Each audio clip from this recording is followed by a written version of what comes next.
Помирување со судбината или ерупција на народното незадоволство. Преспанскиот договор го чека финалното гласање во собранието. Преспанскиот договор го чека финалното гласање во собранието, за кое најверојатно постои потребното мнозинство, а потоа следи Грција да го исполни својот дел од обврските, пошто Македонија формално ќе стане северна и како таква ќе влезе во НАТО и можеби ќе започне преговори за членство во ЕУ. Времето до конечната разрешница опасно се приближува.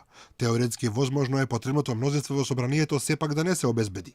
Малку повозможна е варијантата целата работа да експлодира во Грција, иако притисокот од вистинските креатори се чини дека цврсто ги обезбедува гаранциите дека и Скопје и Атина ќе го остварат она што го ветиле.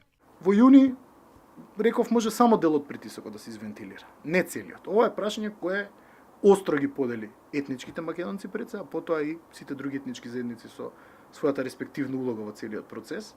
И мислам дека таа тензија на долг рок ќе остане.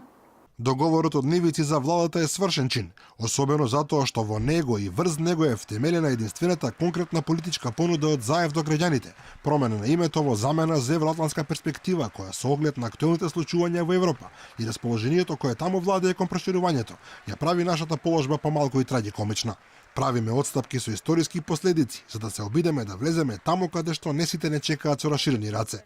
Но дали е се навистина завршено за малата наупорна група која ѓаволски жестоко се спротивставува некако што велат дефинитивната пропаст на македонската држава, вистинската војна допрва почнува.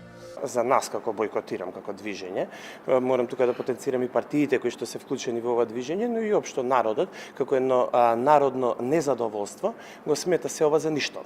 Кога ќе дојде некоја друга власт, каква и да биде таа, која и да биде таа, се ова ќе го поништи. Вела дека продолжуваат со разни иницијативи, но уште е поважно со протести и демонстрации. Поднесоа и барање за задолжителен референдум на кој граѓаните ќе одлучат за промената на името. Будење на народот по сите основи. Значи блокади на целиот град, блокади на државата.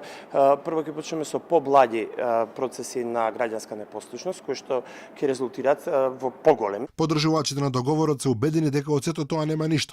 Вела дека масовното незадоволство можело да еруптира во првата фаза, а дека сега е веќе доцна за такво нешто, односно дека народот практично е помирен со судбината.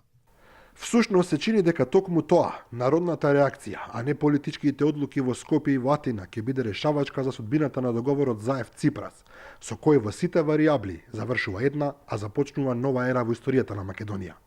Каква? Тоа допрва ќе дознаеме.